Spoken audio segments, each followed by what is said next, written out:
All right, let's dive right into this incredibly vibrant explainer, Decoding Filipino Cuisine. If you love food, you've probably noticed that the Philippines is having a massive culinary moment globally right now. But today, we're going to do something a bit different. We're going to look at the actual architecture of these dishes. We're exploring how indigenous island resources perfectly met a rich history of global influences to really decode the true flavor matrix of the Philippines.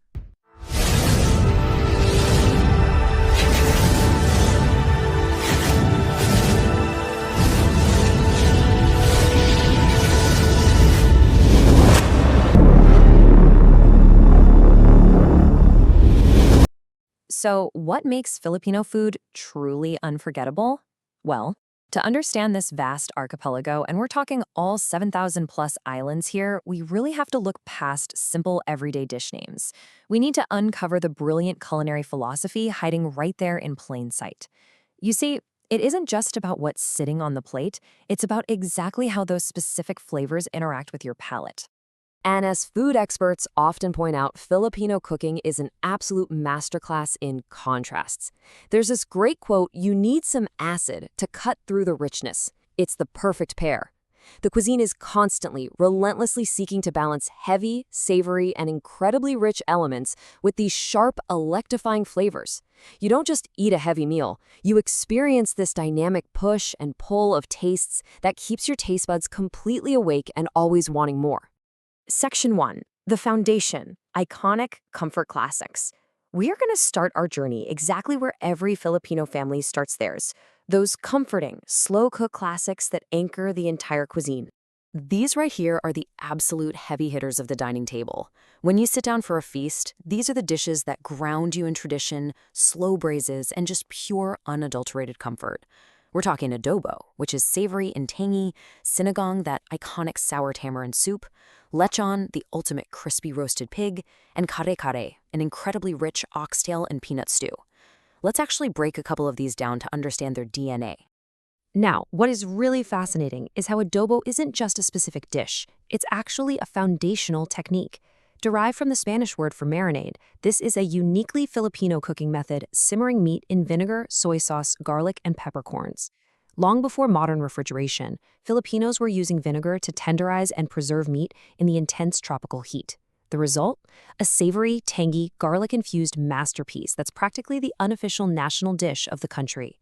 And this next one brilliantly illustrates the Filipino love for sour notes. Sinigang. It is the ultimate comfort soup. It literally warms your soul with hearty pork, daikon, and water spinach, but simultaneously, it instantly wakes up your palate with its sharp tamarind bite. It's the perfect embodiment of that contrast we were talking about earlier. Section 2, The Pivot, The Science of Flavor. So the crucial point here is understanding exactly how Filipinos can eat so much rich, gelatinous pork and heavy peanut stews without feeling completely overwhelmed. Let's pivot to the actual science of flavor. When you look at the heavy, fatty elements like crispy lechon, deep-fried meats, and slow-braised pork legs like humba, and compare them to the sharp, acidic flavors, you find the real secret weapon: acid. Whether it's spiced coconut vinegar, green mango, sour tamarind, or those tiny, incredibly sour calamansi limes, that sharp acidity acts like a culinary sword. It cuts right through the rich, fatty meats, basically cleansing your palate after every single bite. Let's see how this builds with a really fascinating regional example.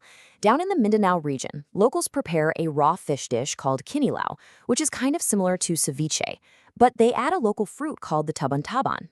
On its own, this brain-shaped fruit is super bitter and chalky, but when you combine it with raw tuna and coconut vinegar, a literal chemical reaction happens. It completely neutralizes the fishiness and creates this milky, sweet, and sour masterpiece. I mean, it is incredible. Localized food science in action. Section 3, The Climax, Zero Waste Street Food.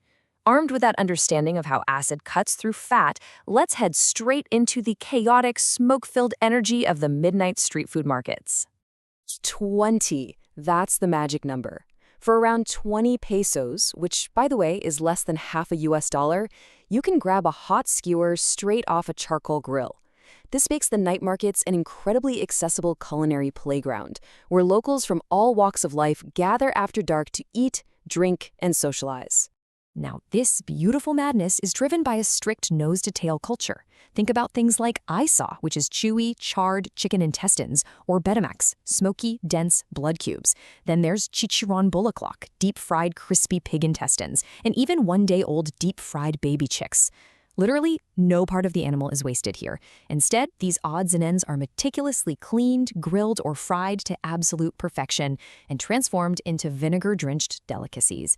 It's resourceful, it's highly economical, and most importantly, it's delicious. Seriously, don't let those unconventional ingredients fool you.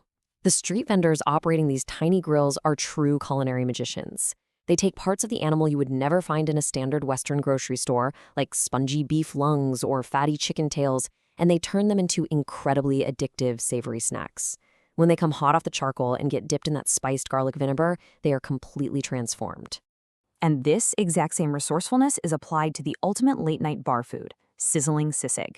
Here's how it works. You finely chop boiled pig face, ears, and brain. Then you sizzle it violently in butter on a cast iron plate with onions. Finally, you top it with a raw egg and a heavy squeeze of calamansi. But what makes it actually work?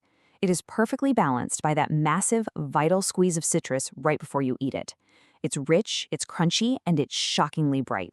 Of course, to survive all these late-night street food adventures, locals rely on something to soothe the stomach before the sun comes up. Enter the midnight healers.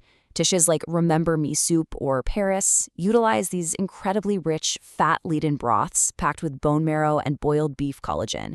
They're designed specifically to cure hangovers and, well, bring you back to life. Section 4. The resolution. Sweet and chewy desserts. After all that intense heat, charcoal smoke, and sharp vinegar, it is definitely time for a resolution to bring our heart rates back down. Filipino comfort sweets, unlike a lot of heavy, sugar-laden Western pastries, really feature wonderful, chewy textures. We see a lot of glutinous rice in dishes like palitaw, those chewy rice cakes with coconut, and puto maya, which is purple sticky rice with ginger. There's also the earthy, comforting sweetness of local mashed purple potatoes. And you absolutely cannot miss sakwate. It's a freshly roasted, incredibly frothy hot cacao drink that smells just as smoky and complex as the savory dishes we just explored. But perhaps the most famous dessert of all is halo halo, which literally translates to mix. It's this towering glass layering shaved ice, coconut, jackfruit, sweetened beans, creamy flan, and bright purple ube ice cream. The golden rule here is that you absolutely must mix everything together before taking a single bite. That perfectly combines all the different sweet, creamy, and icy textures into one harmonious spoonful. So, if Halo Halo represents the beautiful, chaotic harmony of these islands, what will you mix into your first bite of the Philippines? From intensely sour stews to sizzling pig faces and sweet shaved ice, the country offers a fearless culinary adventure just waiting to be tasted. It's an entire universe of flavor built on striking contrasts and brilliant resourcefulness. So, I leave you with this. What will you mix into your first bite? Thanks for joining me on this explainer, and I'll catch you on the next one.